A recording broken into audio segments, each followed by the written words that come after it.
Didot Alfiansah dan Devara Putri Prananda pacar pertama Didot lewat bantuan eksekutor Muhammad Reza. Devara Putri merupakan calon anggota legislatif dari Partai Garuda. Halo semuanya, selamat datang di El Kasus dengan aku Elsa. Dan kali ini aku akan memberikan sebuah informasi yang baru-baru ini viral. Ya, karena kalian tahu kan ini tahun-tahun caleg dan pilpres, jadinya kasus ini tuh bener-bener naik sekarang. Dan sebelumnya jangan lupa nih, misalkan kamu mungkin seneng dulu video-videoku ya, jual di subscribe lah ya. Dan subscribe-ku yuk gratis kok, coba aja tinggal pencet di pojok itu. Dan terima kasih bagi kalian yang sudah subscribe, dan aku juga nggak mau basa-basi maneh. Dan berikut ini ada sebuah kasus di mana ada seorang caleg DPR RI perempuan yang tega menghabisi nyawa hanya karena cinta dan juga harta. Bagaimana kronologi ceritanya? Berikut ulasannya. Kasus menghabiskan nyawa ini terjadi pada tanggal 20 Februari di Jalan Pelangi Boulevard, Cijayanti, Kecamatan Babakan, Madang, Kabupaten Bogor. Dan nama dari para pelaku adalah yaitu Devara Putri sebagai otak dari kasus ini, Muhammad Reza sebagai pesuruh bayaran, dan Didot Alfiansah sebagai pasangan korban dan juga pasangan dari pelaku. Jadi, kemungkinan besar ini adalah masalah cinta segitiga. Dan korbannya adalah Indriana. Jadi di sini ada 3 pelaku dan 1 korban perempuan ya. Awal mula dari kejadian ini berawal dari bulan Februari. Menurut penjelasan dari pihak kepolisian, tersangka Dodit itu ingin balikan dengan Devara. Sedangkan Dodit ini tuh sedang pacaran dengan Indriana. Dan Dodit juga sering melihat korban jalan-jalan dengan laki-laki lain. Ya mungkin dari situ timbullah rasa kesal dan capek aja menjalani hubungan dengan korban. Dan pada saat itu, Dodit itu kepikiran untuk balikan dengan tersangka Devara. Namun, Devara itu bilang bahwa jika Dodit ingin kembali padanya, ada syarat yang harus dipenuhi, yaitu adalah Devara tidak mau melihat Indriana di dunia ini. Dan Dodit awalnya ragu untuk menghabisi korban, tapi gara-gara desakan dari Devara, dan Devara juga menyarankan untuk menyewa eksekutor. Akhirnya Dodit menyetujui hal itu dan mereka pun membuat rencana. Pada tanggal 9 Februari 2024, tersangka Dodit meminta bantuan kepada Reza untuk menghabisi Indriana dengan iming-iming imbalan 50 juta, dan mereka merencanakan imbalan tersebut diberikan dari hasil penjualan barang milik korban apabila misinya itu berhasil. Kamis, tanggal 15 Februari 2024, tersangka Reza memerlukan uang untuk membayar hutang, sehingga tawaran dari Dodit diterima. Akhirnya Devara, Dodit, dan Reza bertemu di sebuah indekos tempat Devara. Dari sana akhirnya tersangka Devara memberikan sebuah usulan rencana untuk misi penghabisan Indriana. Devara mengusulkan jika cara menghabisi korban yaitu dengan cara dicekik atau dibekap, dan agar tidak meninggalkan sidik jari, Devara menyarankan untuk memakai sarung tangan 3 lapis.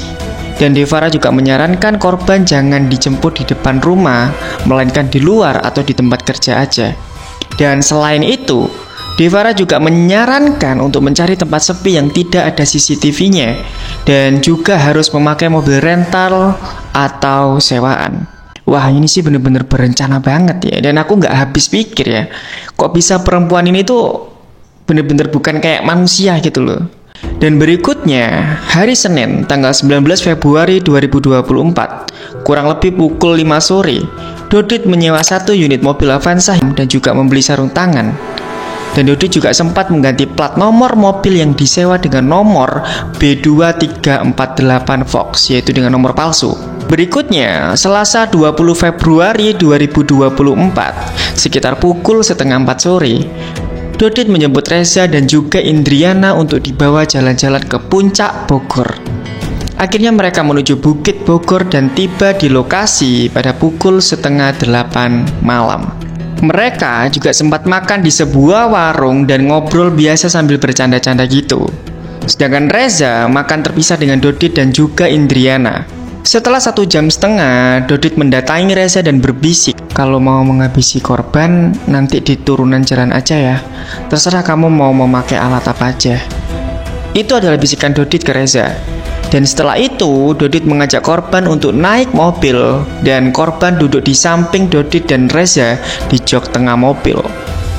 Dan sesampainya di tengah Jalan Pelangi Boulevard, Jayanti, Kecamatan Babakan, Madang, tersangka Dodit menghentikan mobilnya dan memberikan kode buang air kecil dan berkedip ke tersangka Reza.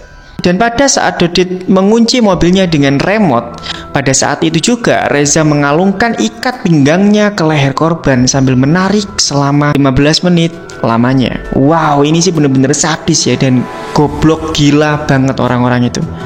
Dan setelah melakukan hal keji itu, akhirnya Reza memberikan kode, yaitu dengan cara mengklakson selama 3 kali. Itu memberikan tanda bahwa misinya selesai. Dan akhirnya Dodit menghubungi Devara untuk ke rumah ibu korban dan berpura-pura sebagai Shopee Food hanya untuk memastikan bahwa ibu korban tidak panik.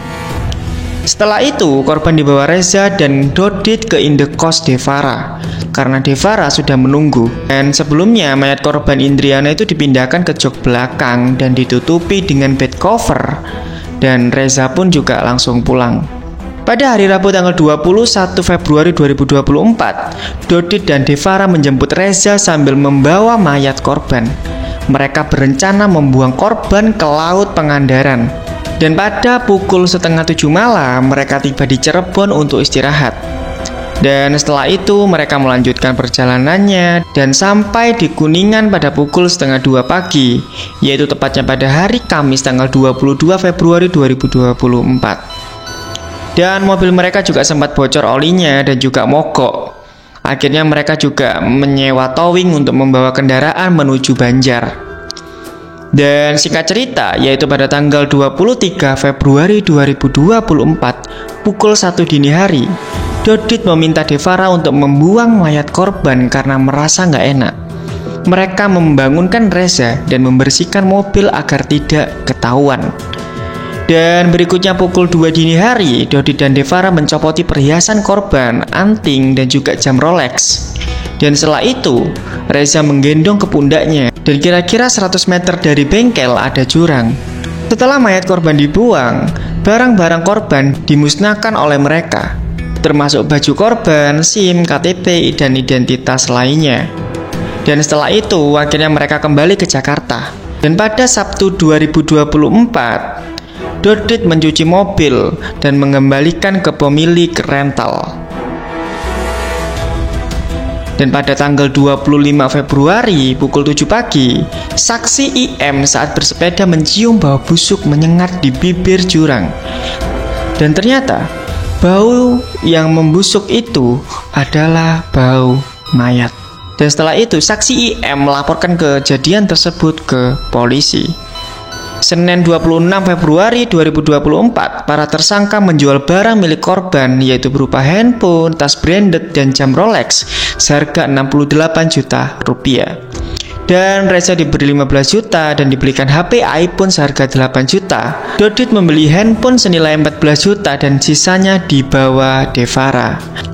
Dan akhirnya dari itu semua, pihak kepolisian berhasil menangkap para pelaku dan dari hasil penyelidikan terkuak bahwa motif perkara ini adalah soal cinta segitiga dan juga karena ingin menguasai harta korban. Dari kejahatan itu, ketiga pelaku dijerat dengan pasal berlapis, yaitu 340 KUHP dengan pidana tentang kasus penghabisan berencana dan pasal 365 ayat 4 KUHP dengan pidana maksimal ancaman hukuman mati atau seumur hidup, serta paling lama 20 tahun penjara. Wow, ini sih benar-benar kejam ya. Memang di zaman saat ini tuh ada banyak orang yang nekat melakukan apapun demi sesuatu yang konyol. Dan kita sama-sama berdoa semoga kasus ini cepat selesai dan juga keluarga yang ditinggalkan diberi ketabahan hatinya. Dan semoga korban ditempatkan di sisi Allah Subhanahu wa Ta'ala. Amin. Ini adalah episode terpanjangku saat ini, dan terima kasih jika kalian ada yang mendengarkan sampai habis. Dan sekali lagi terima kasih ya. Maaf jika ada kata-kataku yang mungkin terlalu cepat atau kurang jelas. Kalau misalkan kalian ada informasi lain, silahkan kalian komentar di bawah ini dan bebas komentar apa aja.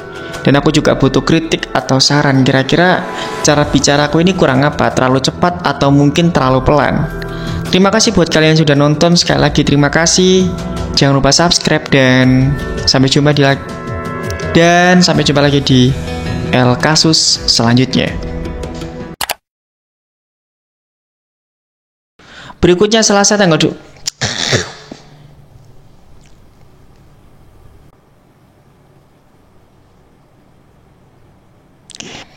Dan pada saat Dodit